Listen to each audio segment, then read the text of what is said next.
Chers amis, chers citoyens chrétiens, depuis que j'ai annoncé que je n'excluais pas de me porter candidat aux prochaines élections législatives au Cameroun, beaucoup m'ont posé la question de savoir s'il est permis à un prêtre de briguer un mandat politique sans quitter le sacerdoce. Alors, dans cette 6e capsule de notre série Catéchèse politique, nous abordons cette question délicate.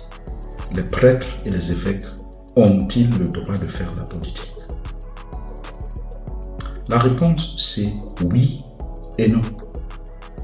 Parce que tout dépend de ce qu'on entend par faire la politique. D'abord, le oui. Si faire la politique signifie participer à la vie politique, oui, le clergé peut faire la politique de deux manières. Première manière, les membres du clergé ont tout à fait le droit d'exercer leur droit de vote comme tout citoyen chrétien. Ils ont le droit de participer à la vie politique de leur pays. Avant d'être évêques ou prêtres, ils sont d'abord citoyens et chrétiens. Deuxième manière, les membres du clergé ont tout à fait le droit de se prononcer publiquement sur la gestion de la cité à la lumière des valeurs évangéliques. Quand un gouvernant ne gouverne pas bien la cité, c'est-à-dire quand un régime ne sert pas le bien commun et la justice sociale, le clergé a tout à fait le droit, voire l'obligation de l'interpeller sur la bonne gestion de la cité en faveur des plus pauvres. Le clergé a donc le droit de dénoncer les injustices sociales dont la plus grande cause, la plus grande source est la mauvaise politique. Ça, c'est le oui. Maintenant, le non.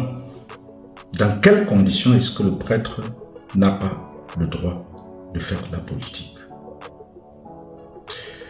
En principe, un membre du clergé en exercice ne doit pas faire partie d'un parti politique, ni candidater pour un poste politique, sauf dans des cas exceptionnels. Voici ce que dit la loi de l'Église à propos de l'engagement politique direct du clergé. Et là, je vais citer 2 articles du droit canonique.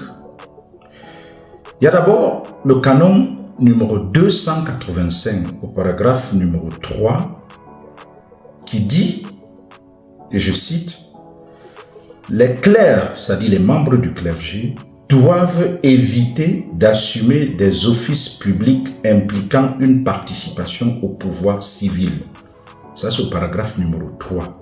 Fin de citation.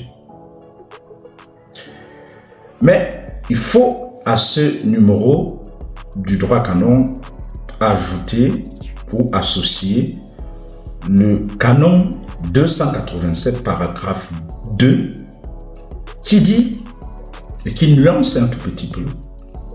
En dit, les clercs, dont les membres du clergé, sont encouragés à promouvoir la paix et l'harmonie, mais il leur est interdit de jouer un rôle actif dans les partis politiques ou dans la direction des syndicats, sauf lorsque la défense des droits de l'Église ou la promotion du bien commun l'exige. Donc, sauf, il y a toujours une petite brèche qui est ouverte là.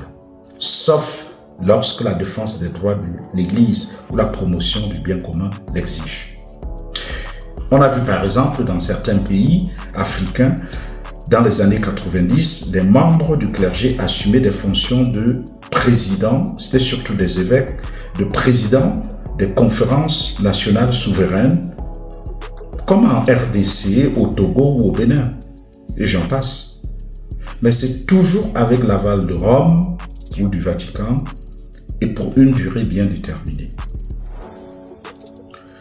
Ceci dit, on a aussi eu des cas où des prêtres ont momentanément suspendu l'exercice de leur sacerdoce pour exercer des fonctions de député ou de ministre dans leur pays respectifs. À titre d'illustration, je peux citer quelques cas. D'abord, le père jésuite Jacques Couture du Canada, qui devint député et ministre au Canada entre 1974 et 1980 avant de revenir chez les jésuites. Deuxième cas, le père jésuite Fernando Cardenal, qui a été ministre de l'Éducation nationale au Nicaragua entre 1979 et 1990, avant ensuite de revenir chez les jésuites. Troisième cas, bien connu, c'est celui du père salésien Jean-Bertrand Aristide, qui a été élu chef d'État en Haïti entre 1991 et 2004, mais après il n'est pas revenu dans sa congrégation religieuse. Et plus récemment, plus près de nous, au Nigeria, nous avons le cas de l'abbé Hyacinthe Alia, qui a été élu gouverneur de l'État de Benue en 2023, donc ça fait pas longtemps, il est toujours en exercice, mais bien sûr après son élection, son évêque l'a suspendu de l'exercice public du ministère sacerdotal le temps que durera son mandat politique.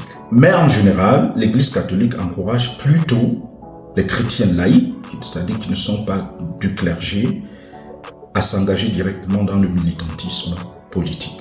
Donc, un prêtre peut-il faire la politique? La réponse est oui et non, comme je viens de l'expliquer.